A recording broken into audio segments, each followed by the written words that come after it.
What is up, guys? Welcome to my video, The Secrets to Climbing with Poppy. This is a video I've been inspired to make since a lot of you guys have been asking me how the hell do I actually climb playing this champion. I often find myself winning lane, but I can't transition that into a W. So I figured, you know what, I'll just make a video on it because I'm tired of the question, yeah? So I'm gonna get right into it. First things first, you want to use Poppy as a counter pick. This is my first and number one tip. Is you want to use the champion as a counter pick. You don't want to blindly pick the champion every game like I do, because believe it or not, the champion itself is a counter pick champion. She's literally designed to pick into champions and not to blind pick, because blind picking Poppy is fairly bad, right?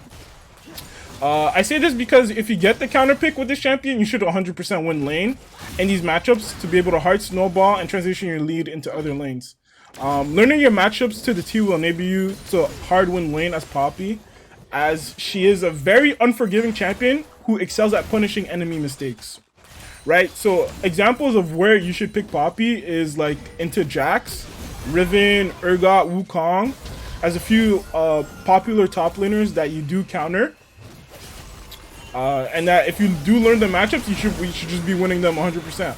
Obviously, there's more champions that you also do beat, but these are just to name a few. If you want to dive into every champion or know how to play specific matchups, I have my guide, my mobile fire guide, linked down below, you know, that I worked on earlier this year that I'm looking to further update because a lot of you guys have been asking for that as well. But if you do want to ignore this tip outright, you should still learn your unfavorable matchups where Poppy isn't good, and then you'll have to learn how to play just to not feed the entirety of the game, right?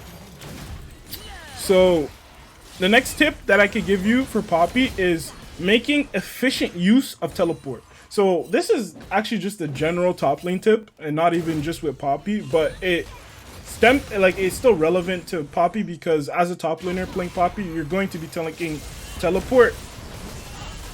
So essentially, you just want to know when to TP back to lane, or when you're going to need to teleport to bot lane, or when you should walk back to lane. And this all stems from the concept of wave management, knowing how to manage your wave. I'm not going to go in detail into what wave management is, as it's a fairly complex concept that is not really new player friendly or beginner player friendly, but I would advise you to go watch Pro Guide's video on it because they cover everything there is to need to cover on it better than I ever could, even if I put like 24 hours into trying to making a video on it. So I advise you to go watch Pro Guide's video on wave management to really understand how to make best use of teleport and whatnot, so you really understand how to use the summoner spell. Alright, so the third secret that I could give you as Poppy, and probably one of the most important ones as well, is learn how to roam. Roaming is OP and super underrated all the way from Iron to, believe it or not, Diamond. There's so many roam opportunities that could present itself into the game that could just flat out outright win you the game. So essentially, roaming as a top laner doesn't seem like the most efficient thing to do because it may feel bad to give up a lead or give the enemy one, but oftentimes it's what makes the difference, being able to climb or not. So essentially with roaming from top lane, you know, you want to be hovering mid lane because it's really the only lane you could really roam to, like, without losing out on too much or without losing out on anything at all. So you could potentially walk down. You see the enemy mid is 30% HP. You have the Zed mid lane. He has Ignite in his ultimate. Chances are if you just walk down there and gank the lane, he's just dead without even having to land everything.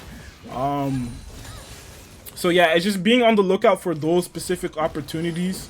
And also, roaming doesn't specifically mean, okay, you go just to X lane. It could also mean that you're invading with your jungler, if your jungler is looking to invade, or you're answering to an enemy invade. You spotted the enemy jungler come in through a ward on your red side, so you spam ping your jungler, your mid laner, hey, let's collapse on this guy. He didn't see that we seen him, so we could kill him. You know, it's very simple things like that. Or like I said earlier, invading with your jungler. You see that a good player, you know, will try to just play to dominate lane, but a great player will play for his jungler. This is a thing that a lot of people don't do from like Iron to Platinum, is just play for your jungler rather than having the jungler play for you. Because oftentimes there's more opportunities that are presenting itself around the map to play with your jungler rather than him just coming to your lane and trying to kill your lane when it's not in a killable state. My fourth secret for climbing with Poppy is that jungle Poppy is underrated. I'd say that jungle Poppy is most likely an A tier jungler in the current meta and is just slept on. I feel like it's just a matter of time until people start picking up on it, because the consistency I've had with this jungle pick in Master Games Plus, I don't know if you've been keeping up with my Twitch or even just my YouTube videos, but I'll be dropping like 10 to 15 kills in Master Tier average games, Grandmaster games. So if I'm able to do that as a top lane main, who's to say that someone who mains jungle wouldn't be able to do the same? And honestly, like, the reason why I pop off in the jungle is that like I have really good Poppy mechanics. So once I did a bit of studying of the role, I was able to pop off in it, because as I said earlier, like jungle is probably the most impactful role in solo queue alongside with mid lane. So you pair that with a early game champion like Poppy, who has tons and tons of utility and damage, you'll often be able seeing yourself to be able to 1v9 carry harder versus than top lane, because you go for more aggressive builds that push you to move around the map more frequently than top lane can, right? Because you're clearing jungle camps in between rather than just staying in one lane. If you want to learn more about jungle Poppy, I suggest you check out my jungle videos on there, as you could pick up a thing or two.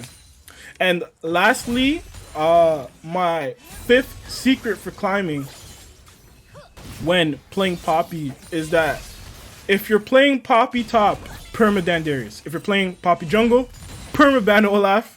And if you're playing Poppy support, permaban Morgana. These are by far your worst matchups in every single one of those roles where you could viably play Poppy.